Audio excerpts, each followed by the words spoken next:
This story is titled, When My Fiancée Refused to Meet My Expectations, I Retaliated by Cutting Off Her Financial Support, stopping all funding for her expensive hobbies, salons, and gifts, and the next day my phone blew up with 43 missed calls from her desperate pleas. Hey Reddit, I'm a 31-year-old regular guy who never thought I'd be writing something like this. But here I am, picking up the pieces of what I thought would last forever. Fair warning, this is going to be a long one, but maybe writing this down will help some other poor soul avoid the hell I've been through. I met Olivia during my third year of community college. At the time, I was studying construction management and working part-time at a lumberyard to pay my tuition. She was this stunning blonde in her senior year at the state university, double majoring in women's studies and business administration. Honestly, she was way out of my league. But somehow she noticed me when I was delivering supplies for the new student center being built on her campus. Looking back now, I should have seen the red flags from the beginning. But hindsight is always 20/20ths, isn't it? On our first date, I took her to this family-owned Thai place. It wasn't anything fancy, but the food was incredible. Easily the best Thai food in town. I remember how she made this comment about how quaint the restaurant was, then spent half the night talking about this exclusive rooftop restaurant downtown where important people network. Despite that, she laughed at my jokes, touched my arm when she talked, and damn if she wasn't the most beautiful woman who'd ever given me the time of day. I was completely captivated. We dated for 2 years before getting married. During that time, she was all about her career ambitions, how she was going to break glass ceilings and become this high-powered executive. I supported her 100%, working overtime to help pay for her grad school applications and listening to her practice interviews for hours. I was so proud to be with someone so ambitious and driven. It felt like we were building something together, planning for a future where we'd both succeed. After we got married at 24, things changed. Not overnight, but gradually, like water eroding rock. Her career ambitions mysteriously transformed into expensive tastes and zero effort. The first job she got after graduation was as an office manager at a small marketing firm. She quit after just 3 months because her boss didn't respect her potential and expected her to do menial tasks beneath her education level. Apparently, her boss had asked her to make coffee for a client meeting, and Olivia considered this some kind of grave insult to her dignity. While I was busting my ass working my way up from basic construction to crew leader to assistant project manager, Olivia bounced between part-time receptionist gigs, never lasting more than a few months at any of them. It was always the same story. The boss was sexist, the environment was toxic, or the company didn't value work-life balance. Meanwhile, I was putting in 60-plus hour weeks, coming home with aching muscles and dirt under my fingernails, despite my promotion to management. The contrast between our approaches to work was becoming more obvious by the day. We bought our first place together about 4 years ago. Well, technically, I bought it. My down payment, my mortgage. It wasn't anything fancy, just a decent 3-bedroom in a nice neighborhood with good schools nearby. I was thinking ahead, maybe about having kids someday, building a future for us. Olivia immediately started talking about renovations. According to her, we needed to upgrade the kitchen because this countertop is so 2010, and the master bath needed a complete overhaul because she deserved a soaking tub. I didn't mind at first. I figured, hey, she wants to make our house a home, and that's a good thing, right? But then I realized she had no intention of doing any of the work herself. No, these were jobs for professionals, meaning expensive contractors, not something her husband, who literally manages construction projects, could handle on weekends. By year 5 of our marriage, I'd worked my way up to managing major development projects, overseeing millions in budgets and dozens of workers. My salary had more than doubled since we got married. But instead of seeing our improved finances as an opportunity to save for the future, Olivia saw it as her personal shopping fund. The disconnect in our priorities was becoming impossible to ignore. A typical day for me went like this. Drag myself out of bed at 5 a.m., hit the gym for a quick workout, the only thing keeping my stress level somewhat manageable, and be on site by 7 a.m. I'd spend the day solving problems, mediating disputes between subcontractors, dealing with permit issues, and making sure deadlines were met. By the time I got home around 7 p.m., my back would be killing me from walking the site all day, my head pounding from staring at blueprints, and my hands still calloused despite the promotion to management. All I wanted, literally the only thing I wanted, was to walk through that door to a decent meal and a wife who acted like she was happy to see me. Instead, I'd find Olivia lounging on our leather couch that I paid for, scrolling through Instagram or watching some reality show about rich housewives. She would be surrounded by shopping bags from stores where t-shirts cost more than what some of my crew made in a day. The house was always a disaster. Dishes piled up, laundry everywhere, takeout containers stacked in the trash. It was like living with a teenager, not a grown woman. If I asked about dinner, I'd get, "Oh, I ordered DoorDash, should be here in like 30 minutes. You can Venmo me for your half." Venmo me for your half. Let that sink in. While she sat in a house I paid for, in clothes I funded, with a fridge I stocked, with zero job or income, she expected me to Venmo her for my half of the takeout that she ordered because she couldn't be bothered to cook. The audacity still astounds me when I think about it. The first few times this happened, I just did it. Transferred her the money without comment. I was too tired to argue. But each time it happened, this knot in my stomach grew tighter. We used to have sex regularly when we first got married. Nothing crazy, but normal, healthy intimacy. That had dwindled to maybe once a month, always on her terms, always when she wanted something. I started to notice the pattern.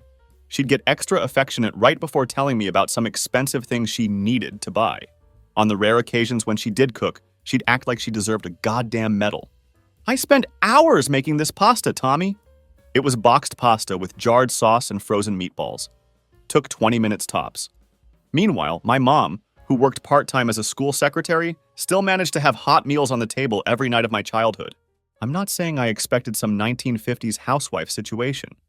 I don't mind cooking or cleaning. I grew up with 2 brothers. I know how to take care of myself. But I was working 12-hour days, commuting another hour each way while she was... what? Watching Netflix? Shopping? Getting lunch with her friends? Her friends were all either living off their husbands or trust funds, not exactly role models for a healthy, balanced partnership. The breaking point was coming, though I didn't know it yet. It all came to a head one Friday in August. I had just closed a massive deal, a new mixed-use development downtown that would mean a significant bonus, potentially mid-5 figures. I'd managed to bring it in under budget despite supply chain issues that had been kicking everyone's ass since COVID. My boss had pulled me aside that afternoon, shook my hand, and told me I was being considered for senior project manager, a position that would bump my salary into solid 6 figures. I was ecstatic driving home. For a guy who started as a basic laborer with just an associate's degree, this was the big leagues. I stopped and picked up a dessert, thinking maybe Olivia and I could celebrate, maybe reconnect a little. Maybe this good news would spark something in her, remind her of the team we used to be when we first got together. I was full of optimism and hope for the first time in months. I walked in the door at 6:30, early for me, calling out, "Babe, I'm home! Got some amazing news!" I found her in the living room scrolling through her phone as usual. She glanced up briefly and said, "Hey, there's no food. I wasn't expecting you back so early." I held up the dessert and replied, "I thought we could celebrate. The downtown project came in under budget, and Phillips is considering me for senior PM." She set her phone down, progress, I guess, and asked, "Oh, that's nice. What does that mean exactly?"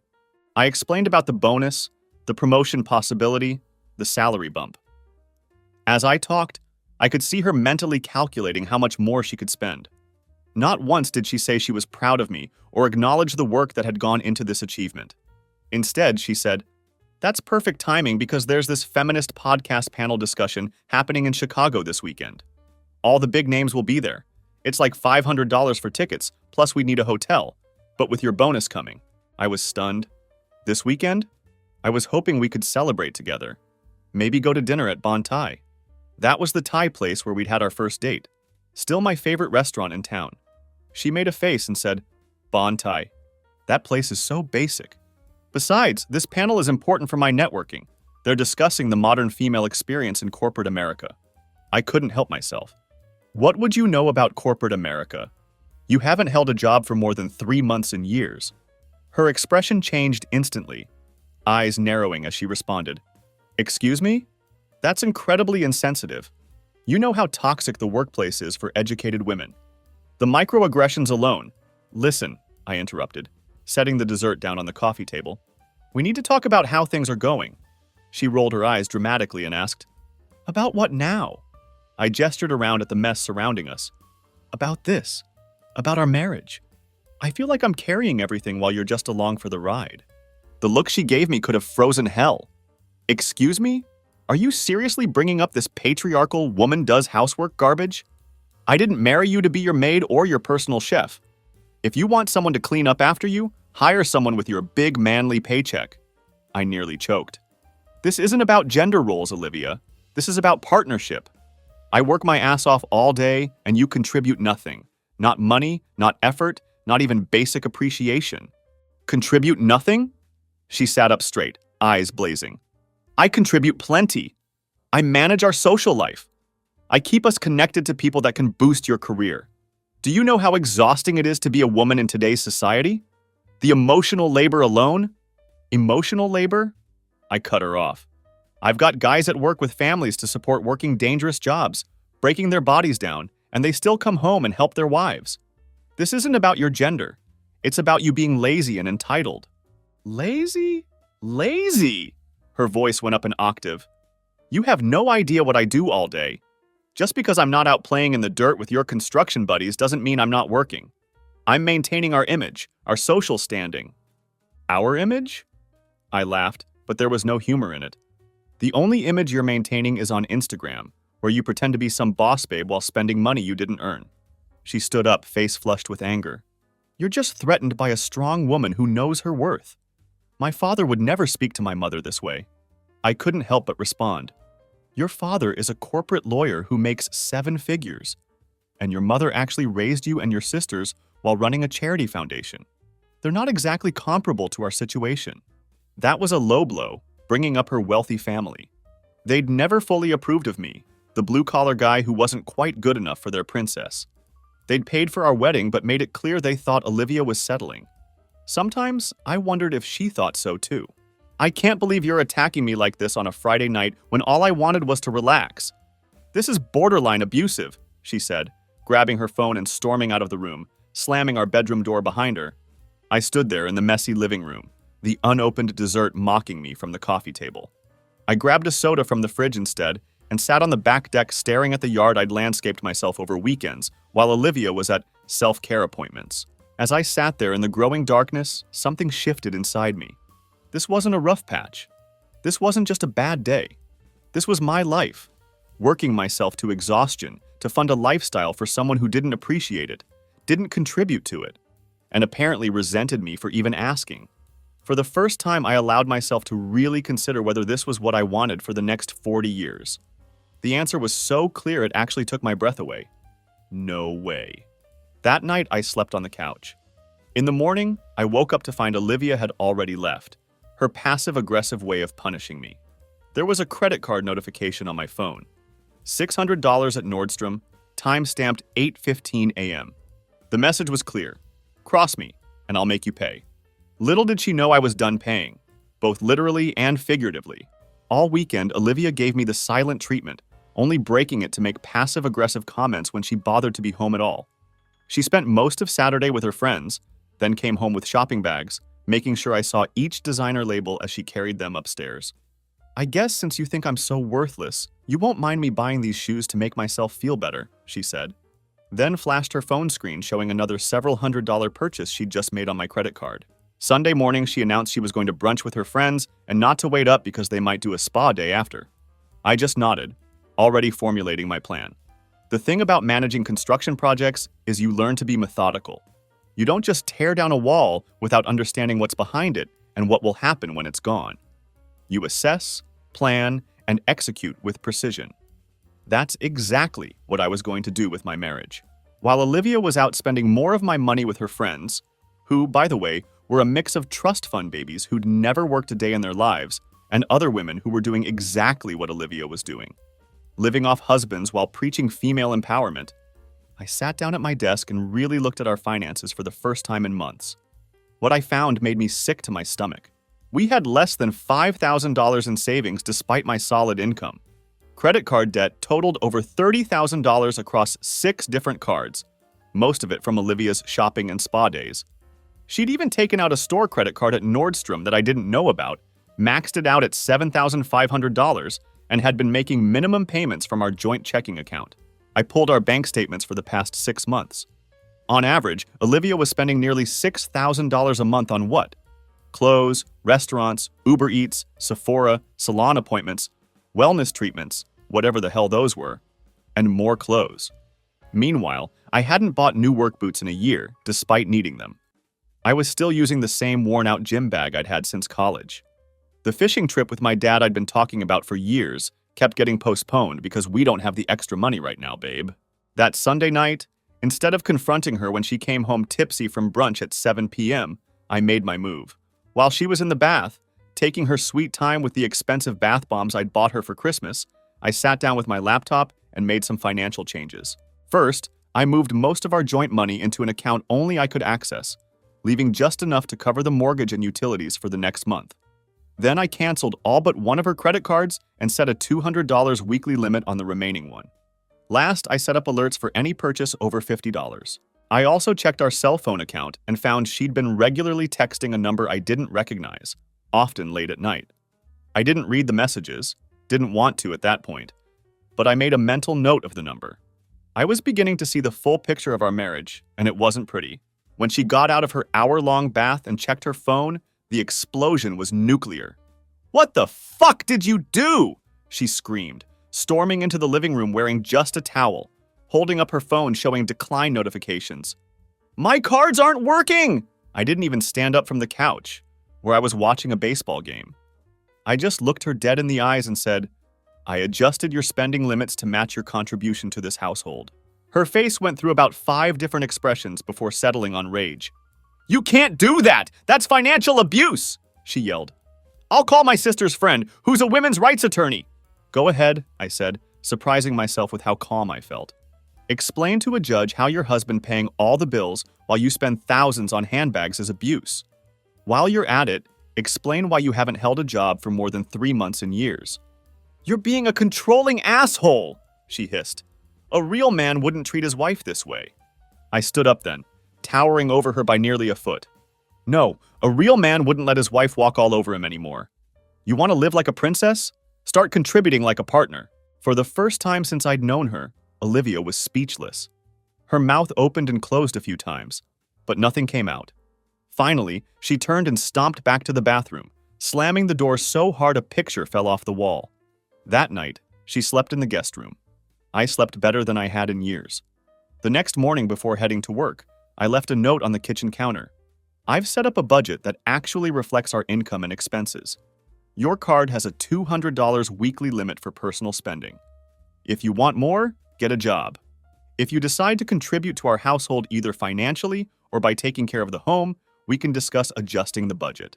This isn't negotiable." When I got home that evening, the note was ripped to shreds on the counter and Olivia was out.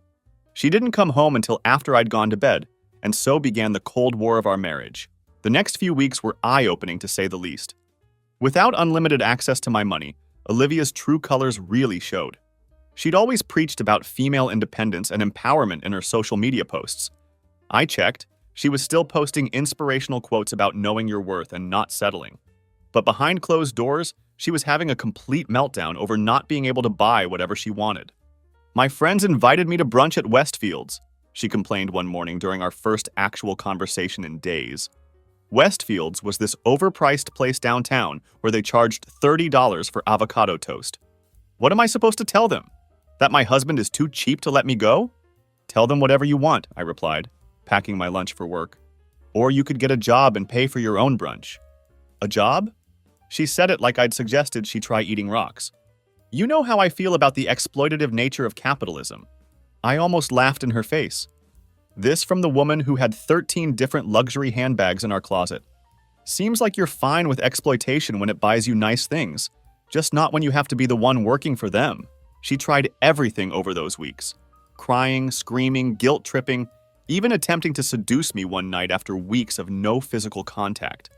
When none of it worked, she started telling people I was abusive for expecting her to live on a budget. Her feminist friends were suddenly blowing up my phone, leaving messages about toxic masculinity and how restricting her financially is controlling behavior. One even said I was intimidated by a strong woman. I almost laughed at that one. There was nothing strong about throwing a tantrum because your husband expects you to act like an adult. One night, I came home to find Olivia and 3 of her friends sitting in our living room, clearly waiting for me. It was an intervention of sorts. There was Catherine, twice divorced and always posting about how men were trash. Natalie, who lived off her parents' money while running a barely functional wellness coaching business. And Jasmine, who was actually a successful real estate agent but had been cheating on her husband for years. A fact Olivia had told me after one too many wines, then sworn me to secrecy. Catherine began as soon as I walked in. Tommy, we're concerned about Olivia. She's told us how you've been financially controlling her. I set my lunchbox down on the counter, not even taking off my work boots. That's an interesting perspective. She has a right to financial independence, Natalie chimed in. What you're doing is a classic abuse tactic. I looked at each of them, then at Olivia, who was sitting there with a smug expression that clearly said she thought she had me cornered. You know what? You're right. Olivia absolutely deserves financial independence, I said. In fact, I encourage it. She should get a job, earn her own money, and spend it however she wants. That's what independence means. Jasmine at least had the decency to look uncomfortable. It's not that simple, Tommy. Marriage is a partnership. Your money is joint money. Funny how it's only joint money when she's spending it, I replied. But when I'm working 60-hour weeks to earn it, it's just expected. Tell me, if I decided to quit my job tomorrow and just relax at home while Olivia supported us, would you all be here defending my right to joint money then? That shut them up, at least briefly. Olivia jumped in, voice trembling with what I now recognized as fake emotion. You're twisting things, Tommy. I contribute in other ways. The emotional labor alone? What exactly is this emotional labor you keep talking about? I interrupted. Because from where I'm standing, I work all day, come home and cook my own meals, do my own laundry, and get zero emotional support from you. So please explain to me and your friends exactly what labor you're contributing. The silence was deafening. Finally, Catherine stood up, grabbing her designer purse, probably paid for by alimony from husband number 2. We're not going to stay here and watch you verbally abuse our friend. Come on, Olivia, you can stay with me tonight. I shrugged. Fine by me. Might want to pack a bag, though. Catherine's one-bedroom condo might get cramped after a while. They all left in a huff, Olivia pausing only to grab some clothes and her essential toiletries. I locked the door behind them and for the first time in months enjoyed the peace and quiet of my own home. The real wake-up call came about a month into this new arrangement. I came home early from work one day. We'd had a concrete delivery canceled last minute due to a supplier issue, to find Olivia in our bedroom digging through my side of the closet. She jumped when I walked in, looking guilty as hell. In her hand was my grandfather's watch, a vintage Omega he'd given me before he died. It wasn't worth a fortune, maybe a few thousand, but it was the only thing I had from him. What are you doing with that? I asked, my voice dangerously quiet. She straightened up quickly, shifting from guilt to defiance. I was just looking at it. You were trying to take it. She rolled her eyes, but her face flushed. Fine, I was going to sell it on eBay. I needed money for my hair appointment, and you're being unreasonable with this budget. I have standards to maintain. I stared at her, genuinely stunned. This woman who I'd loved and supported for years was ready to sell a family heirloom so she could get highlights. Give me the watch, I said slowly, holding out my hand. She hesitated, then handed it over with a huff. You're being ridiculous. It's just a watch. And you're being a thief. It's not just a watch. It's the only thing I have from my grandfather. But you don't care about that, do you? You only care about yourself. Oh, please, she scoffed. Don't be so dramatic. That night, I moved the watch and anything else valuable to a safe deposit box at my bank. As I laid in bed in our guest room, I'd been sleeping there for weeks now, I realized this marriage was beyond saving. The woman I'd married either never existed or had been replaced by this selfish, entitled stranger. But I wasn't going to just walk away after years of being used. No, if this was ending, it would be on my terms. About 6 weeks into the new financial arrangement, the cracks in Olivia's perfect image were showing. Without her usual salon appointments, her roots were growing out. Her nails were chipped, and the designer clothes were cycling through more frequently as she couldn't buy new ones. She had tried staying with Catherine, but that had only lasted a week before she came back, muttering something about needing space from each other. I guessed that Catherine's hospitality only extended as far as Olivia could pay for dinners out and contribute to wine nights. One night I overheard her on the phone in the bathroom. She thought the shower running would cover her conversation, but our bathroom vent carried sound straight to the guest room where I was now permanently sleeping. It's so humiliating, Olivia whispered. clearly thinking I couldn't hear. He's acting like I'm some gold digger after everything I've sacrificed for this marriage. I had to bite my tongue to keep from laughing. What exactly had she sacrificed? Her career as a professional shopper? I've tried talking to him, she continued. He just doesn't get it. Being a wife is a full-time job. The emotional labor alone should be worth a salary. There was that phrase again, emotional labor. I'd Googled it after she'd first thrown it at me. Apparently it meant the invisible work of managing households, remembering birthdays, planning social events, etc. Valid concept, sure, but Olivia didn't do any of that. I was the one who remembered her mother's birthday every year, who scheduled our furnace maintenance, who made sure we had toilet paper before we ran out. Well, I can't exactly just leave, she was saying now, her voice lower. My name's not on the house and I've got nowhere to go. My parents already said they won't bail me out again after that whole credit card fiasco last year. Credit card fiasco? What credit card fiasco? This was news to me, but it explained why her parents had been so cold at Christmas, giving her lectures about fiscal responsibility. I know, she continued. I'm working on him. He'll cave eventually. Men like him always do. They feel guilty.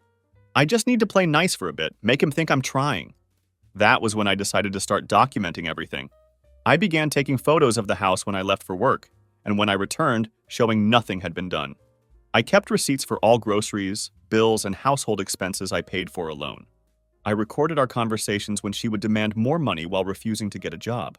Was it petty? Maybe. But something told me I'd need evidence when this all finally fell apart. The real turning point came when I got a call from our joint credit card company about suspicious activity. Apparently, Olivia had tried to apply for a new card in my name. Straight up identity theft. When confronted, she acted like I was overreacting. It's not like we're not married, she scoffed. What's yours is mine, right? Isn't that what you said in our vows? I also vowed to love and cherish you, I replied. Funny how you only remember the parts that benefit you. That night, I called a lawyer. The next day, I opened a new checking account at a different bank and had my direct deposit switched over. I left just enough in our joint account to cover the bills, but nothing extra. I also installed a small camera in the living room, not hidden, right there on the bookshelf next to our wedding photo. The irony wasn't lost on me. When Olivia noticed it and asked what the hell it was, I told her straight up, it's security. I want to make sure nothing else goes missing from the house. She was furious, ranting about privacy and trust. I just looked at her and said, you tried to steal my identity to get a credit card. Trust is earned. Around this time, I also discovered she'd been texting with her ex-boyfriend from college, the trust fund kid her parents had approved of, but who dumped her senior year. There were lots of messages about how miserable she was, how I didn't understand her, how she might have made a mistake. I didn't confront her about it, just added it to my growing file. What she didn't know was that I'd already met with a divorce attorney, a bulldog of a woman who specialized in representing men in high-conflict divorces. She'd walked me through what to expect and advised me to keep documenting everything while getting my finances in order. The biggest mistake men make, she told me, is leaving the house before legal proceedings begin. Stay put, keep records, and don't do anything that could be construed as abandonment. So that's exactly what I did. I stayed, watched, documented, and waited for Olivia to show her true colors. I didn't have to wait long. 3 months into our new arrangement, Olivia finally seemed to realize her tactics weren't working. The crying, the accusations, the manipulation, none of it was getting her back to her old lifestyle. So she tried a new approach. Being nice. Suddenly, she was making attempts at cooking dinner, though it was always burnt or barely edible. She started doing little chores around the house, poorly but still trying. She even initiated sex for the first time in months, something I politely declined. I wasn't about to fall for it, and honestly, the thought of being intimate with someone who had so clearly shown their true character made my skin crawl. The mask would slip whenever something didn't go her way, like when she cleaned the kitchen, but I pointed out the moldy food still in the fridge, and she snapped, "At least I tried! God, nothing is ever good enough for you!" Meanwhile, I was getting my shit together. I was working out regularly at 5 a.m. before work. I dropped 15 pounds of stress weight and was starting to feel like myself again. I reconnected with friends she'd isolated me from because they were beneath us. My buddies from the construction crew who she'd deemed too blue-collar, my high school friend who'd become a cop, my cousin who lived in a trailer but was the most genuine person I knew. I was also quietly moving forward with divorce preparations. My lawyer had everything she needed, documentation of Olivia's financial irresponsibility, evidence she'd contributed virtually nothing to our household, proof of her attempted identity theft, and texts with her ex. In our state, while normally assets would be split 50-50ths, my lawyer was confident we could make a case for an uneven split given the circumstances. The house itself was only in my name. I'd bought it just before our marriage, and while we lived in it together, Olivia had never contributed to the mortgage. My retirement accounts had similar protection. The debt, however, would be more complicated since most of it had been accumulated during the marriage, even if it was for her spending. One evening in what would turn out to be our final week together, Olivia approached me with what seemed like genuine remorse. Tears in her eyes, voice shaking. She sat next to me on the couch where I was reviewing work emails. "Tommy, I know I've been terrible," she said softly. "You were right about everything. I've been selfish and entitled. I took advantage of your hard work and generosity. Please, can we try again? I miss us. I'll get a job, I'll be better." For a brief moment, I almost believed her. The way her voice caught, the way her eyes welled up. It was convincing. Then I noticed her phone lighting up with a notification on the coffee table. She'd left it face up, and I could clearly see a message preview from a dating app. She'd already been looking for her next meal ticket. "I miss us too," I said, deciding to play along. "Maybe we can work this out." The relief on her face was almost comical. She thought she'd won. "Really? Oh, Tommy, I'm so glad. I promise things will be different." She leaned in to hug me, and I returned it half-heartedly. "We should talk about how we move forward," I said. "Maybe make some concrete plans." She nodded eagerly. "Absolutely, whatever you want. For starters, I think you should look for a job. Something stable with benefits if possible. Nothing's beneath you at this point. Even retail or food service could be a start," I said, watching her face closely. There it was, the briefest flash of disgust before she composed herself. "Of course. I've actually been looking at administrative positions. My business degree should help with that." "Great, and we should probably come up with a chore chart for the house. Split responsibilities fairly." Another flicker of irritation crossed her face. "That makes sense, though you know I'm not great at cleaning. I just never learned properly." "I can teach you," I said, smiling blandly. "It's not that complicated." We went on like this for a while. Me suggesting reasonable partnership behaviors, her reluctantly agreeing while clearly hating every second. Finally, I said I was tired and headed to the guest room. "You could sleep in our room tonight," she suggested, a look I once would have found seductive on her face. "If you wanted, I think we should take things slow," I replied. "Rebuild trust before jumping back into anything physical." She nodded, trying to hide her disappointment. "Of course, whatever you need." As I closed the guest room door behind me, I allowed myself a small smile. She really thought she was winning. She had no idea what was coming. Little did she know I was just setting the stage for my exit. 2 days after Olivia's heartfelt apology, I took a day off work.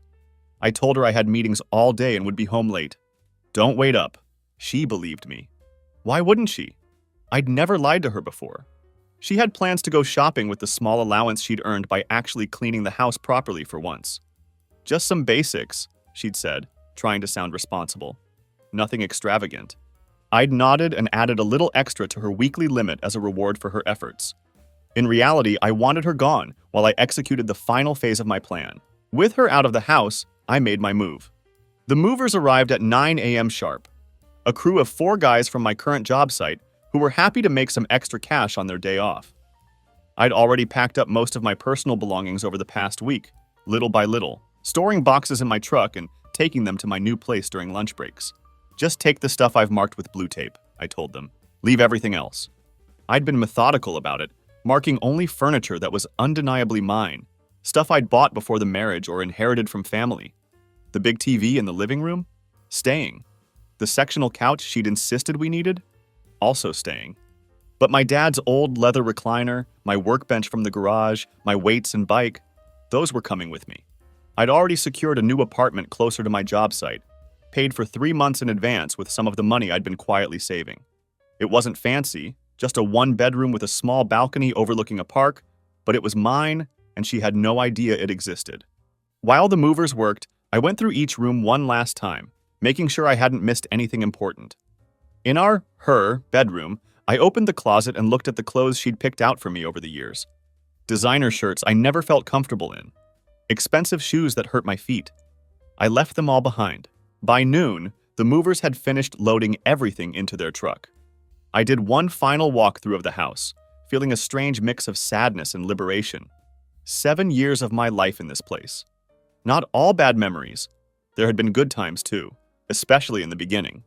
But it was time to go. In the kitchen, I left 3 things on the counter. Divorce papers, already signed by me, a USB drive containing all my evidence of her behavior, and a letter explaining exactly why our marriage had failed. The letter wasn't angry or vindictive. It was matter of fact, detailing how her actions, attitudes, and choices had systematically destroyed what we had built. I ended it by wishing her well and hoping she'd find what she was looking for. Before I walked out, I took one last look at our wedding photo, still sitting on the bookshelf. We looked so happy, so full of hope. What had happened to those people? Shaking my head, I placed my house key and wedding ring next to the divorce papers and walked out, closing the door behind me. Then I turned off my phone, got in my truck, and drove straight to my buddy Chris's cabin, 3 hours upstate. Chris had offered it as a refuge when I told him what was going down. "You'll need somewhere to decompress, man," he'd said. "Somewhere she can't find you right away." He was right. I spent the weekend fishing on the lake, drinking beers around the fire pit, and sleeping better than I had in years. No social media, no texts, no calls, just peace and the knowledge that I'd finally taken control of my life back. When I finally turned my phone back on Sunday night, I had 87 missed calls, 134 text messages, and 23 voicemails, all from Olivia and her friends. I listened to just one voicemail where she was sobbing uncontrollably. "Tommy, please, you can't do this to me! I have nothing! The landlord says I have 30 days to move out because your name is on the lease, and you've terminated it! I can't afford this place! Please call me back!" See, the house we lived in? I hadn't bought it like she always told her friends. I'd been renting it, saving for a down payment on a real home someday. A home I now realized I'd never have shared with her. The owner was a cool older guy who'd been understanding when I explained the situation. He'd agreed to end my lease early, but give Olivia 30 days to find a new place. I scrolled through some of the texts, each more desperate than the last. "Tommy, please answer me, where are you? You can't just abandon me like this. At least tell me where my things are. Did you really think I was texting with Brad? It wasn't what it looked like. I'm calling the police if you don't respond. The landlord came by and said we're being evicted. What did you do? My attorney says what you did is illegal. Please, Tommy." I have nowhere to go. Her friends' messages were worse, full of threats and insults. "You pathetic excuse for a man. We're reporting you for domestic abuse. You'll regret this when we're done with you. Real men don't abandon their wives. We always knew you weren't good enough for her." I blocked them all, one by one. Then I texted my lawyer. "It's done. She's found the papers. Expect her to contact you tomorrow." Over the next week, the messages from unknown numbers, her using her friends' phones after I'd blocked her, changed from desperate to threatening, then back to pleading. Her feminist friends stopped contacting me after my lawyer sent cease and desist letters. Apparently, their bravado disappeared when faced with actual legal consequences. The final message came 2 weeks after I moved out. It was different from the others. "Tommy, I get it now. I really messed up. You were right about everything. I've applied for 3 jobs this week. I'm staying with Catherine, but she's already hinting I need to contribute to rent. I never realized how much you did for me. I took you for granted, and I'm so sorry. If you could just help me out until I get on my feet, maybe loan me enough for a security deposit on a small apartment? I'll pay you back, I promise. I've learned my lesson." I finally responded with just one message. "Sounds like you're finally experiencing the reality of being an independent adult. Congratulations on the personal growth. The divorce will be finalized in 60 days. Don't contact me again." Then I blocked her number for the final time. The aftermath played out pretty much as you'd expect. My lawyer was amazing, using the mountain of evidence I'd gathered to counter every claim Olivia's hastily hired attorney made. They tried arguing that she deserved half of everything because she'd supported my career and maintained our home. The judge literally laughed when we showed photos of the house's condition and proof that she'd spent more on salon visits in a year than she'd contributed to our household in our entire marriage. In the end, we settled. I took the debt she'd racked up, about $25,000 after I'd paid off some of it, and in exchange, she waived any claims to my retirement accounts and future earnings. She got to keep her car, which I'd paid off but put in her name, her clothes, and some of the furniture. I got my freedom. It's been 6 months now. The divorce was finalized faster than expected. Turns out when you have evidence of attempted identity theft, judges tend to be less sympathetic to claims of deserving half of everything. I bought a small house near my job site. Nothing fancy, just a 2-bedroom ranch on a 1/4 acre. But it's mine, paid for with the bonus I finally got, and a down payment I'd been secretly saving for years. It's always clean, always peaceful. No designer throw pillows, no live laugh love signs, just comfortable furniture and the freedom to leave my work boots wherever I damn well please. I'm dating again, casually, nothing serious. Met a nurse named Lisa at my buddy's barbecue. She works 12-hour shifts at the hospital, knows how to change her own oil, and actually offered to split the check on our first date. I almost fell out of my chair when she did that. I've thought a lot about what went wrong with my marriage, about the red flags I missed or ignored. I think the biggest one was how Olivia talked about her future, always in terms of what she deserved, what she was entitled to, rather than what she would work for or build. She wanted the lifestyle without the work, the status without the effort. For a long time, I blamed myself. Maybe if I'd been firmer about finances from the beginning. Maybe if I'd recognized her manipulative behavior sooner. But honestly, I don't think it would have made a difference. Some people are takers, and they'll take until there's nothing left if you let them. So here's my advice to anyone who sees themselves in my story. Pay attention to how your partner treats service workers. Watch how they handle money and responsibility. See if they pull their weight when things get tough. And most importantly, don't mistake entitlement for ambition. They might look similar on the surface, but one is about what you think you're owed, and the other is about what you're willing to work for. I still believe in love and partnership. I'm just a lot more careful about who I let into my life now. And for the first time in years, I'm actually excited about the future again.